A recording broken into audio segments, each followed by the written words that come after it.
I lived in a town where everyone crossed the street to avoid one house, and nobody would tell me why. I still think about it more often than I'd like to admit.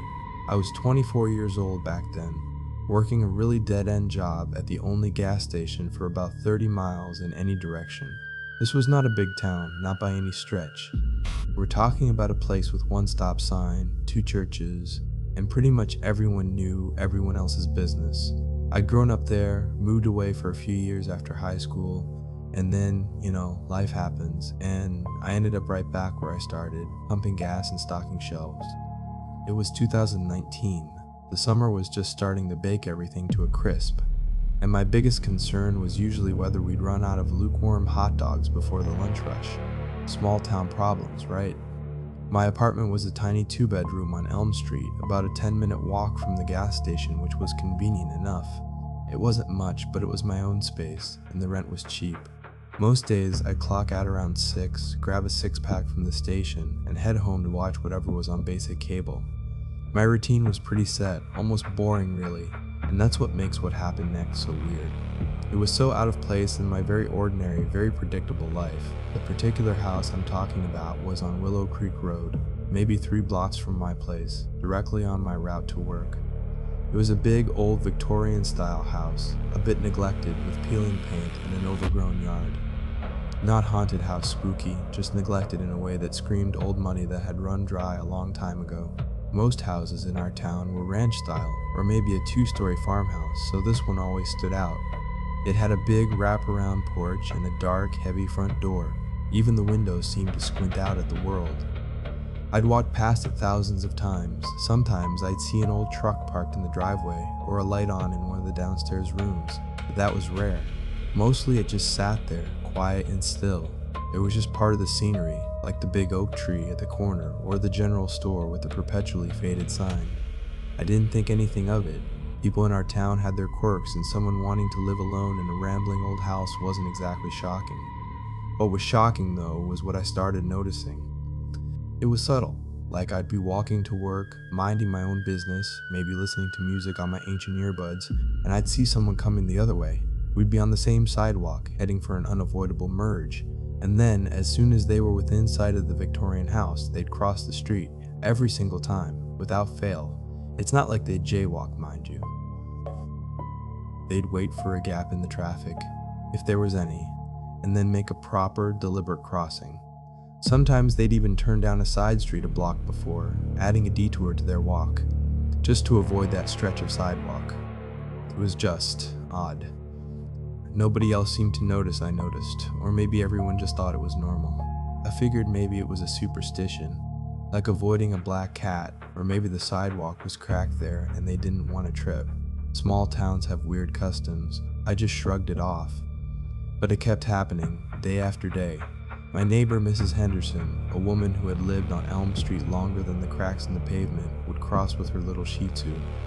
The mailman, a no-nonsense guy named Frank, who never spoke more than a sentence, would veer to the other side without so much as a glance at the house.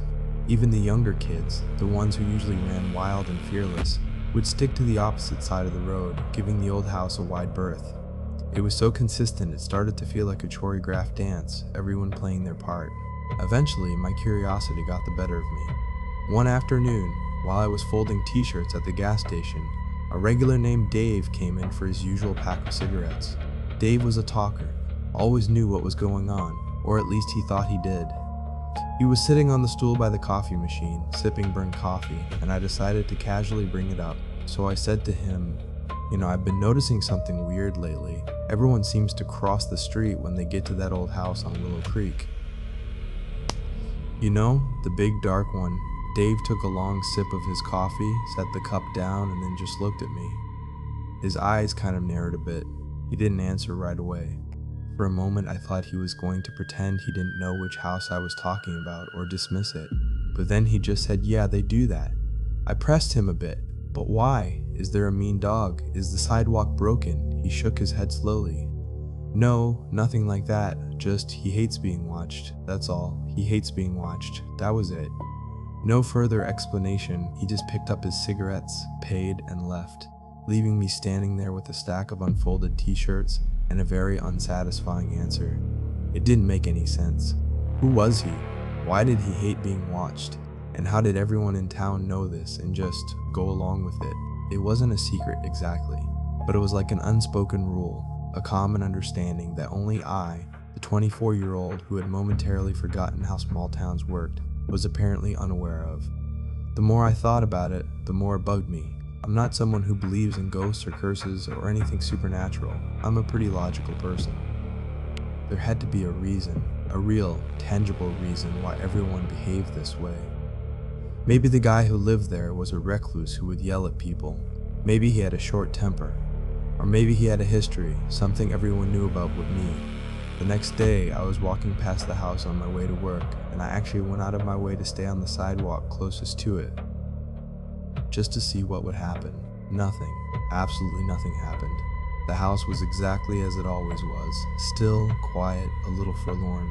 I probably looked like an idiot, standing there trying to conjure up some kind of confrontation. After a few minutes, I just kept walking, but it still stewed in the back of my mind. The phrase, "he hates being watched," kept echoing. It was so simple, so direct, and yet so loaded with unsaid things. A few days later, I was working the night shift. It was a slow one, as they usually were. Just me and the hum of the fluorescent lights and the occasional 18-wheeler rumbling through. Around 2 in the morning, a state trooper pulled in for coffee and a snack. Officer Miller, he was a decent guy, always polite. I figured this was my chance for a more official answer, so I brought it up to him. "Hey, Officer Miller, can I ask you something kind of weird?" he grunted, peeling a banana. "Sure, shoot." I asked him about the house on Willow Creek Road, the one everyone crosses the street to avoid. I told him what Dave had said. He hates being watched. Miller stopped peeling his banana. He looked at me, not with annoyance, but with something a little more serious. He just said, "Look, kid, it's not illegal to mind your own business. Some people just like their privacy." I pushed a little. "But is he dangerous? Has there been trouble there?" Calls to the police. Miller took a bite of his banana. He chewed it slowly, watching me. He said, "Let's just say there's no reason to bother him, and there's no reason to get curious. Some people are like that. Quiet lives, they don't want attention." Again, another unsatisfying answer. But this time, it came with a hint of something more official, a subtle warning. This wasn't just small-town gossip. Even law enforcement seemed to be part of this unwritten agreement. It bugged me even more. Now it wasn't just a weird quirk, it was starting to feel like a deliberate cover-up, or at least a collective agreement to ignore something I wasn't supposed to know about. My logical brain kept trying to pick it apart. What could a person do that would make an entire town, including the cops, agree to this elaborate dance of avoidance just because he hated being watched? Over the next few weeks, I almost became obsessed. Not in the dangerous way, just in a curious, I can't let this go way. Every time I walked past that house, I'd glance at it, trying to catch a glimpse of this mysterious person. I never saw anyone. Never. Not in the windows, not on the porch, not in the overgrown yard. It was like the house was empty, and yet everyone knew it wasn't. Then one evening, it was a perfectly clear night, just after sunset. The sky was still a deep indigo, but the first stars were starting to pop out. I was walking home from work, and I decided, for some dumb reason, I would just walk directly past the house as close as I could. I was on the sidewalk, right next to the low, crumbling stone wall that marked the property line. I don't know what I was hoping to achieve. Maybe catch a flicker of movement, hear a sound, anything. My earbuds were out. I was trying to be aware of everything. As I walked, I started to notice things. The air felt colder on that stretch of sidewalk, a sort of damp chill that didn't quite fit with the warm evening. The silence was also different. It wasn't the usual small-town quiet. It was a heavy, almost oppressive silence, like all the ambient sounds of crickets and distant dogs had just stopped. Then, there was a sound from inside the house. A very faint, almost imperceptible scratching. It sounded like fingernails dragging across wood, very slow, very deliberate. It sent a tiny shiver up my spine. My logical brain tried to explain it away. Old house, mice in the walls, maybe a tree branch rubbing against the siding.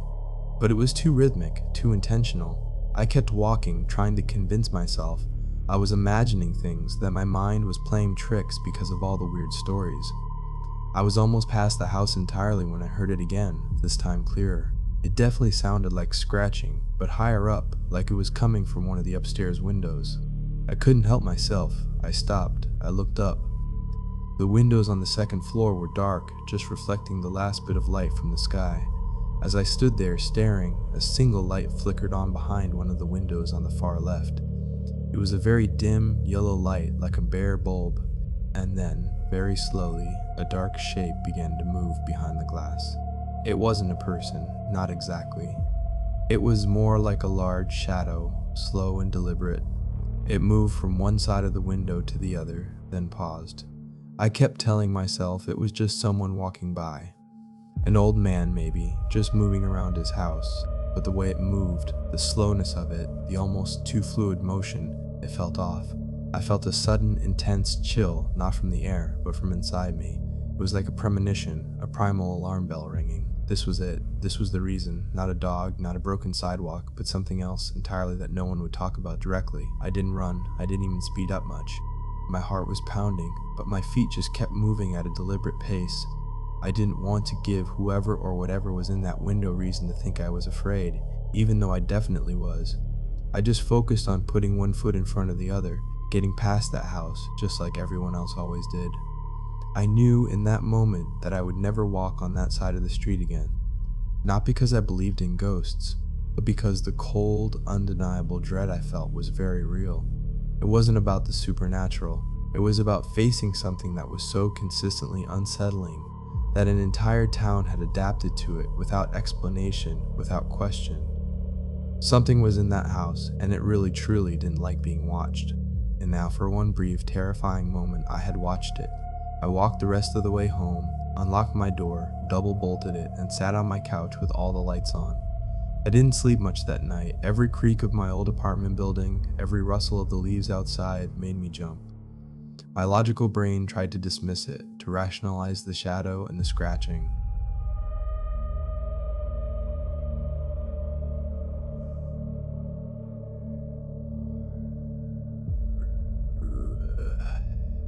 I couldn't. My gut screamed otherwise. The next morning, I called my manager and told him I was putting in my 2 weeks. He was surprised, but he just said okay. I didn't tell him why. I just said I needed a change. Over those 2 weeks, I meticulously planned my exit. I found a cheaper apartment in a bigger town, about an hour away. I packed everything I owned into an old pickup truck I borrowed from a friend. I avoided Willow Creek Road completely, adding 15 minutes to my walk to the gas station, and everyone I passed seemed to understand. No one questioned my detour. On my last day, as I drove out of town, I made a point of taking the long way around, avoiding Willow Creek Road yet again. I didn't look back. I haven't been back since. I still don't know what was in that house. I don't know if it was a person, an animal, or something else entirely. No one ever told me, and I never saw it clearly enough to know for sure. But the memory of that shadow, the scratching, and the collective, unspoken knowledge of an entire town, it sticks with me, and sometimes, late at night, I still feel a cold dread when I think about it because I watched, even for just a moment, and I know that whatever was in there, it definitely knew I was watching too.